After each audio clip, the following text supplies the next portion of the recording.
Hello, my name is Mrs. Mays and I teach music at Lake Park Elementary School. I sat down today to play my piano and something doesn't sound right. Let's listen.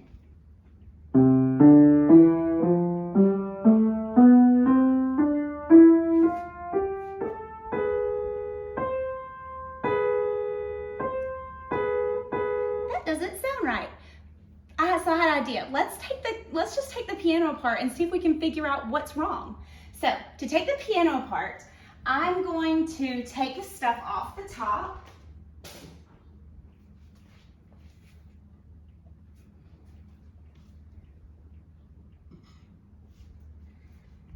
Put my music away. I'm going to close the fall board. I'm going to open the top. I'm going to remove the front panel.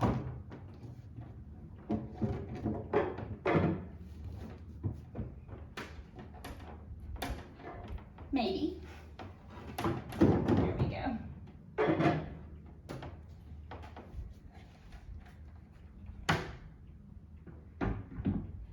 Then I'm going to remove the fall board. The fall board is something that covers the keys. It opens and closes to keep the keys clean and safe. Protects them. So I'm going to take that off, and now we can see the entire inside of the piano. Come on, let's take a look. Look, we have the keys, the action, the hammers that move. They're covered with felt, and then all the strings that are going to vibrate to make the sound.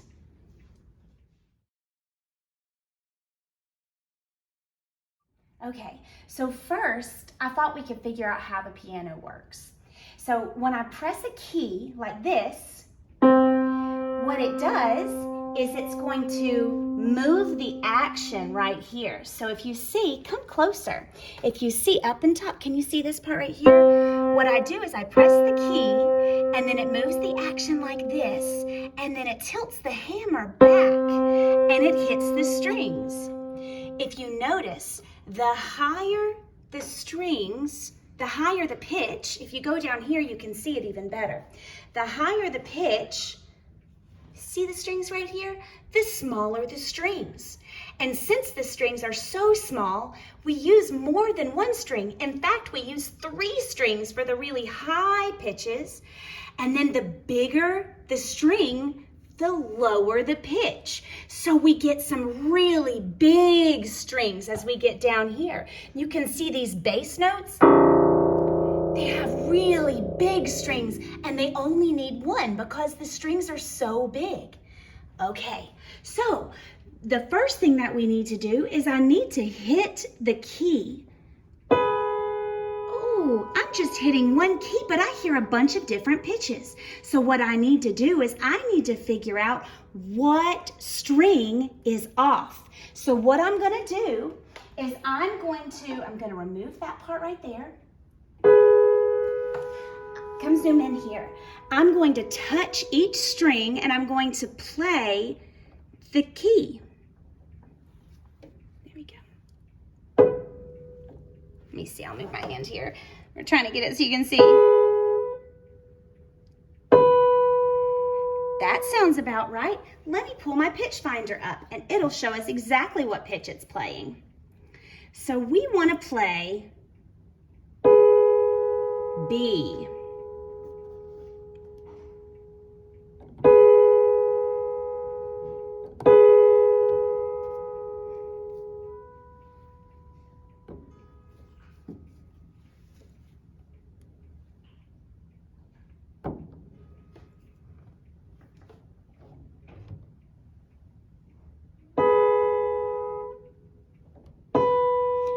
There you go, so you can see that one was on B. So let me try the other string. Let me try the other string. Oh look, that's B too. Now let's try the middle string. Oh, that's not right at all. We need that to say B.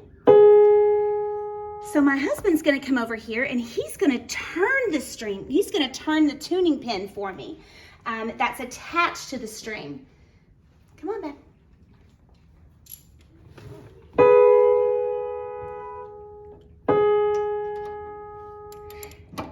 He's gonna tighten it so we can raise the pitch.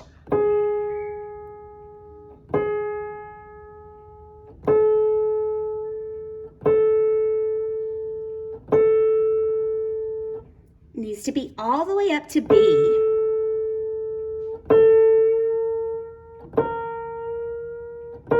He's increasing the tension.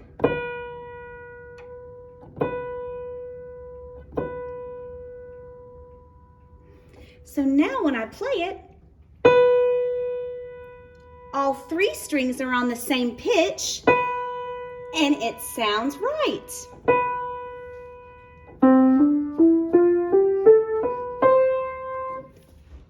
Very good.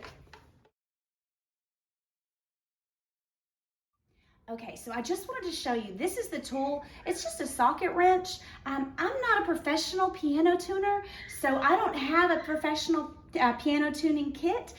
So we just use this. If I needed to tune my whole piano, I'd probably need to hire somebody. But when it's just 1 or 2 keys that are off, we can fix that on our own. So I just wanted to make sure I told you guys that.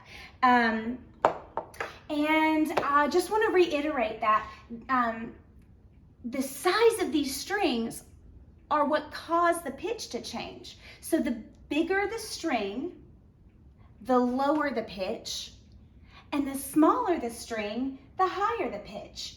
You'll also notice, if you come in here a little bit closer, the distance between where the string is hooked on to the tuning pin and where it goes all the way down is going to be a greater distance. So it's not just a thicker string, but it's also a longer string.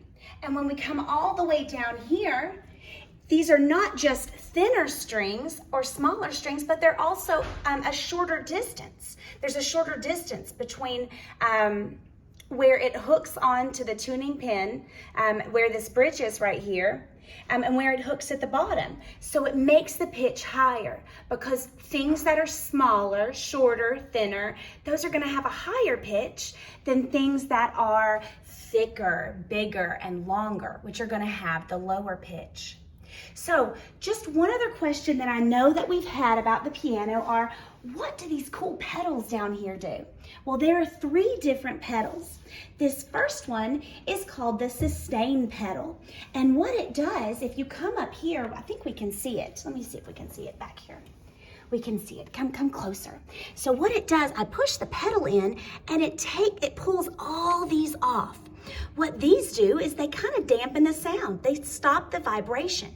So with it on and I press a key, the sound immediately stops.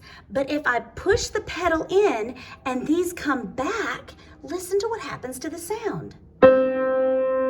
It sustains or it continues to vibrate, and the sound holds for a long period of time until it naturally stops vibrating. Because when the vibration stops, the sound stops. So we know that vibration causes sound. So what we're doing is the hammer, or what the piano's doing is when I hit the key, it moves the action, like I said before, which tilts the hammer back and strikes the key to cause the vibration. These are felt-covered hammers. It strikes the strings to make the sound, to vibrate the strings and make the sound. So let's look at the second pedal here. This pedal is called the sostenuto pedal, or the short pedal.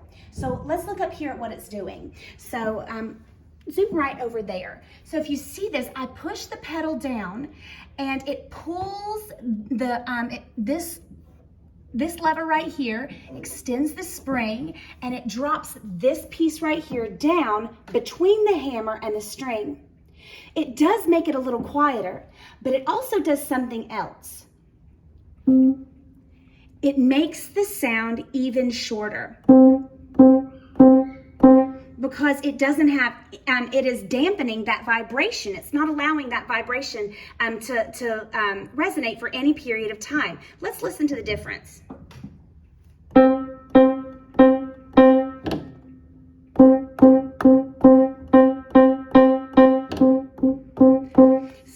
people get a little bit confused because it does sound like it's the soft key, but the soft pedal, making the sound softer. And in essence, it does that.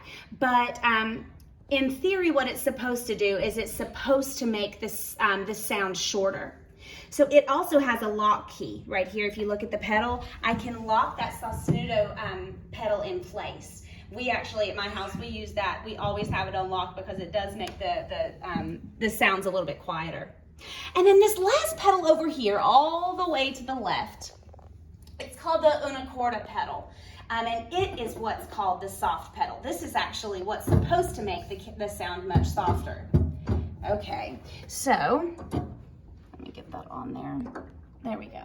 So what the una corda pedal does is if you look here, do you see what it's doing here? It's okay. It's going to tilt the hammers closer to the string. So then in theory, what it's doing is it's not giving the hammer as much distance, and so it's causing it to be softer. Because remember, the volume is affected by how much energy is putting into playing. So if a lot of energy is put into playing, then the sound is going to be louder. Playing something harder means it's going to be louder. More energy equals louder. Less energy equals softer. So when we tilt those hammers closer to the strings, we're taking away some of that energy, some of that space between the hammer and the string, so the sound is supposed to be softer.